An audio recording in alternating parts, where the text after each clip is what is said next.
Right now, your phone is running a psychological experiment on you, and you're the lab rat. The average person picks up their phone 150 times a day, not because they want to, but because billion-dollar companies hired the world's best neuroscientists to make sure you can't stop. What you're about to hear isn't a conspiracy theory, it's a design crime. To understand this, you need to meet a psychologist named B.F. Skinner. In the 1950s, Skinner built a box with a lever inside it. When a rat pressed the lever, sometimes it got food, sometimes it didn't. The reward was random. And here's the terrifying part. The rats that got random rewards pressed the lever compulsively, far more than rats who got food every single time. Skinner called it variable ratio reinforcement. And it's the exact same mechanism running inside your Instagram feed right now. Every time you scroll, you might see something amazing. A hilarious meme, a friend's engagement photo, a shocking news story, or you might see an ad for vitamins. You never know. And that uncertainty is what makes it impossible to stop. Your brain treats every scroll like pulling a slot machine lever. But here's what most people get wrong. They think the problem is willpower. It's not. The problem is architecture. In 2006, a designer named Asa Raskin invented something called infinite scroll. Before that, you had to click next page to see more content. That tiny friction, one single click, was enough to make people pause and ask themselves, do I really want to keep going? Infinite scroll erased that pause. It removed the exit door from the room. Today, the average person scrolls the length of the Statue of Liberty every single day, 300 feet of content, and never once makes a conscious decision to continue. Now layer on autoplay. Netflix, YouTube, TikTok, they all do it. The next video starts before you even decide to watch it. This exploits something neuroscientists call the Zeigarnik effect. Your brain is wired to finish things it has already started. So when a new video begins playing automatically, your brain registers it as unfinished business, and quitting feels physically uncomfortable.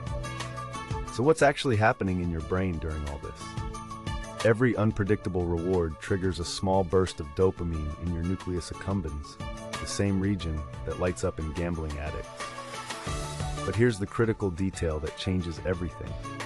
Dopamine isn't actually the pleasure chemical, it's the anticipation chemical. You don't get the hit when you find the great post, you get it while you're searching for it.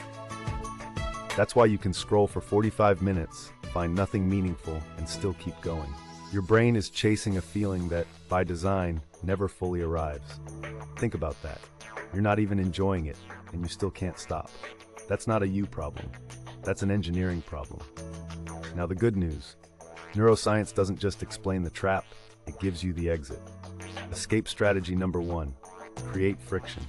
Remember how one extra click used to be enough to stop people? Reinstall that exit door. Move social media apps off your home screen. Set them to grayscale. Add a screen time lock that requires a 30-second delay before opening.